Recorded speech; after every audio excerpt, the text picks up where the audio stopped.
ചീരക്കൂട്ട് തമിഴ്നാട്ടിലും നമ്മുടെ പാലക്കാട് സൈഡിലൊക്കെ ഫേമസ് ആയിട്ടുള്ള ചീര കൊണ്ടുള്ള ഒരു കൂട്ടാനാണ് ചീരയും പരിപ്പും വെച്ചിട്ടുള്ളത്. തമിഴ്നാട്ടിൽ ഇതിനെ കീരൈക്കൂട്ട് എന്ന് പറയും. നമസ്തേ, ഞാൻ ധന്യ, ഇത് വെജ് കേരള. എല്ലാ പുതിയ സബ്സ്ക്രൈബേഴ്സിനും വെൽക്കം. ഇനി ആരെങ്കിലും സബ്സ്ക്രൈബ് ചെയ്യാൻ വിട്ടുപോയിട്ടുണ്ടെങ്കിൽ ആ സബ്സ്ക്രൈബ് ബട്ടൺ ഒന്ന് പ്രസ് ചെയ്യണേ. കൂടെ ആ ബെൽ ബട്ടണിൽ ഓളും കൂടെ ഒന്ന് സെലക്ട് ചെയ്തോളൂ കേട്ടോ. ഈ കറിക്ക് വേണ്ട പ്രധാനപ്പെട്ട ഇൻഗ്രീഡിയൻറ്റ് ചീര തന്നെയാണ്. നല്ല പൊടി പൊടിയായിട്ട് കട്ട് ചെയ്തിട്ട് തന്നെ എടുത്തോളൂ. ഒരു വലിയ 3 പിടി അത്രയും വേണം നമുക്ക്. ഇതിൽ ഞാൻ ചീരയുടെ ഇല മാത്രമല്ല അതിൻ്റെ ഇളം തണ്ടും കൂടെ എടുത്തിട്ടുണ്ട്. എന്നാലും കൂടുതലായും എടുത്തിട്ടുള്ളത് ഇല തന്നെയാണ്. അടുത്തത് ഇതിലേക്ക് വേണ്ടത് 3 തരം പരിപ്പാണ്. ഒന്നാമത്തേത് കടലപ്പരിപ്പ്, രണ്ടാമത്തേത് തുവരപ്പരിപ്പ്, മൂന്നാമത്തേത് നമ്മുടെ ചെറുപയറിൻ്റെ പരിപ്പ്. മൂന്നും ഏകദേശം 1/4 കപ്പ് വീതം എടുത്തിട്ടുണ്ട്. ഈ 3 പരിപ്പുകളും ഒരുമിച്ച് വേണമല്ലോ എന്ന് ഓർത്ത് വിഷമിക്കേണ്ട. വെറും തുവരപ്പരിപ്പും ചെറുപയർ പരിപ്പുമായിട്ടും വെക്കാം. ഇത് 3ഉം കൂടെ ഒരുമിച്ച് ചേർത്ത് കുക്കറിൽ ഒരു 3 മുതൽ 4 വിസിൽ വരെ കൊടുത്തിട്ട് വേവിച്ച് വെക്കാം. ഇതുപോലെ കടലപ്പരിപ്പ് അങ്ങ് വെന്ത് ഉടഞ്ഞിട്ടില്ല, അതിൻ്റെ ഫോം അതുപോലെ റിട്ടേൺ ചെയ്തിട്ടുണ്ട്. ഈ ഒരു പാകത്തിനാണ് നമുക്ക് കിട്ടേണ്ടത്.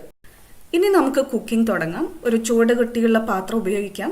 അതിലേക്ക് ഒരു 3 ടേബിൾ സ്പൂൺ വെളിച്ചെണ്ണ ഒഴിച്ചു കൊടുക്കാം. വെളിച്ചെണ്ണ ചൂടാകുമ്പോൾ അതിലേക്ക് 1 ടീസ്പൂൺ ജീരകം ചേർത്ത് കൊടുക്കാം. ജീരകം പൊട്ടി തുടങ്ങുമ്പോൾ അതിലേക്ക് നമുക്ക് ചേർക്കേണ്ടത് ചെറിയുള്ളിയാണ്. ഒരു 12 മുതൽ 15 ചുള വരെ എടുക്കാം. അതൊന്ന് നീളത്തിൽ അരിഞ്ഞു കൊടുത്തിട്ടുണ്ട്. ഉള്ളിയുടെ കൂടെ തന്നെ ഒരു 15 അല്ലി വെളുത്തുള്ളിയും കൂടെ ചേർത്ത് കൊടുക്കാം. ഇത് രണ്ടും ചേർത്ത് നന്നായി വഴറ്റി കൊടുക്കുക. ഉള്ളിയും വെളുത്തുള്ളിയും ഒക്കെ ഒന്ന് കാരമലൈസ് ആയി വരുന്നത് വരെ ഒന്ന് വഴറ്റി കൊടുക്കാം. ഉള്ളിയും വെളുത്തുള്ളിയൊക്കെ ഒരു പകുതി പാകാവുമ്പോൾ ഇതിലേക്ക് നല്ല എരിവുള്ള 4 പച്ചമുളക് ഒന്ന് കീറിയിട്ട് ചേർത്ത് കൊടുക്കാം. പച്ചമുളക് ചേർത്തതിന് ശേഷവും വഴറ്റൽ കണ്ടിന്യൂ ചെയ്യാം. ഉള്ളിയും വെളുത്തുള്ളിയും പച്ചമുളകും ഒക്കെ ഒന്ന് പാകമായിട്ട് വരുമ്പോൾ അതിലേക്ക് ഒരു 1/4 ടീസ്പൂൺ കായപ്പൊടി ചേർത്ത് കൊടുക്കാം. കായപ്പൊടി ചേർത്ത് അധികം വൈകാതെ തന്നെ ഇതിലേക്ക് ഒരു മീഡിയം വലുപ്പത്തിലുള്ള തക്കാളി അരിഞ്ഞു വെച്ചത് ഇതിലേക്ക് ചേർത്ത് കൊടുക്കാം. തക്കാളി അങ്ങനെ വെന്തുടഞ്ഞ് കലങ്ങിയ പരുവത്തിലാവൊന്നും വേണ്ട, ഒന്ന് നന്നായിട്ട് വെന്ത് കിട്ടിയാൽ മതി. സോട്ടേ ചെയ്ത് കൊടുക്കാം. പെട്ടെന്ന് വെന്ത് കിട്ടാൻ വേണ്ടി ഒരു 1/2 ടീസ്പൂൺ ഉപ്പും കൂടെ ഞാൻ ചേർത്ത് കൊടുത്തിട്ടുണ്ട്.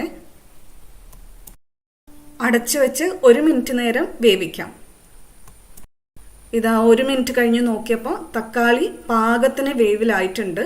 ഇനി നമ്മൾ ഇതിലേക്ക് ചേർക്കാൻ പോകുന്നത് പൊടികളാണ്.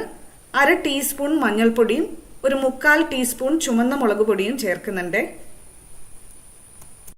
ചേർത്തിട്ട് പൊടികളുടെ പച്ചമണം മാറുന്നവരെ ഒന്ന് വഴറ്റി കൊടുക്കാം. ഇപ്പോൾ പൊടികളുടെ പച്ചമണമൊക്കെ മാറിയിട്ടുണ്ട്. ഇനി നമ്മൾ ഇതിലേക്ക് അരിഞ്ഞു വെച്ച ചീര ചേർക്കുകയാണ്. 3 വലിയ പിടി ചീര ഉണ്ട് കേട്ടോ അത്. ഇനി ഇത് നന്നായിട്ട് ഇളക്കി ചേർത്ത് കൊടുക്കാം. മസാലയും ആ ചീരയും ഒക്കെ നന്നായിട്ട് ബ്ലെൻഡ് ആവുന്നത് വരെ ഇളക്കി ചേർത്ത് കൊടുക്കാം. ഇളക്കും തോറും നിങ്ങൾക്ക് കാണാം ചീരയുടെ അളവ് കുറയുന്നത് കാണാം. കണ്ടില്ലേ, ചീരയൊക്കെ നന്നായിട്ട് ചുരുങ്ങി വന്നിട്ടുണ്ട്. ഇതിലെ ഇലകളൊക്കെ വേഗം വെന്ത് കിട്ടും. പക്ഷെ ഇതിലേക്ക് നമ്മൾ ഇളം തണ്ട് ചേർത്തിട്ടുണ്ട്. അതൊന്ന് കുക്കാവാൻ വേണ്ടിയിട്ട് നമ്മൾ കുറച്ചു നേരം അടച്ചു വെച്ച് വേവിക്കാം. ഏകദേശം 1-1.5 മിനിറ്റിനുള്ളിൽ തന്നെ അതും വെന്ത് കിട്ടും.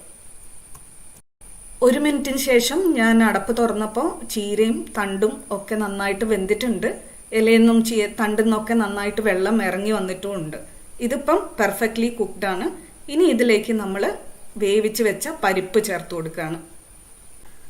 ഈ ചീരയുടെയും പരിപ്പിൻ്റെയും ഒക്കെ അനുപാതം ഓരോരുത്തരുടെ ഇഷ്ടം പോലെയാണ് കേട്ടോ. ചിലർക്ക് പരിപ്പ് കൂടുതൽ എടുത്ത് നിൽക്കണം, ഇല്ലെങ്കിൽ ചിലർക്ക് ഇലയുടെ അംശം ചീരയുടെ അംശം കൂടുതലായിട്ട് എടുത്ത് നിൽക്കണം. അതൊക്കെ അവനവന് ഇഷ്ടത്തിനനുസരിച്ച് ചെയ്യാം കേട്ടോ. പരിപ്പ് ചേർത്ത് കൊടുത്തിട്ട് നന്നായിട്ട് ഇളക്കി ചേർത്ത് കൊടുക്കാം. ഇതേ സ്റ്റേജിൽ തന്നെ ചൂടുള്ള വെള്ളം ഒഴിച്ചിട്ട് നമുക്ക് ഈ കറിയുടെ കൺസിസ്റ്റൻസി റെഡിയാക്കി എടുക്കാം. കൂടെ ഉപ്പും അഡ്ജസ്റ്റ് ചെയ്ത് കൊടുക്കാം. എല്ലാം അഡ്ജസ്റ്റ് ചെയ്തതിന് ശേഷം ഒരു 10 മുതൽ 15 സെക്കൻഡ് വരെ ഒന്ന് തിളപ്പിച്ചെടുക്കാം. ഫിനിഷിംഗ് ആയിട്ട് കടുകും മുളകും കറിവേപ്പിലയും ചേർത്തൊരു താളിപ്പും കൊടുക്കാം. ഇനി താളിപ്പ് വേണ്ട എന്നുള്ളവർക്ക് 1 ടീസ്പൂൺ നെയ്യ് ഒഴിച്ച് ഈ കറി ഫിനിഷ് ചെയ്യാം. ചോറിൻ്റെ കൂടെ വളരെ ടേസ്റ്റിയാണ് ഈ കറി. എല്ലാവരും വീട്ടിലിത് ട്രൈ ചെയ്ത് നോക്കിയിട്ട് കമൻറ്റിൽ പറയൂ കേട്ടോ. അടുത്ത വീഡിയോയിൽ കാണുന്നത് വരെ ബൈ ഫ്രം ധന്യ.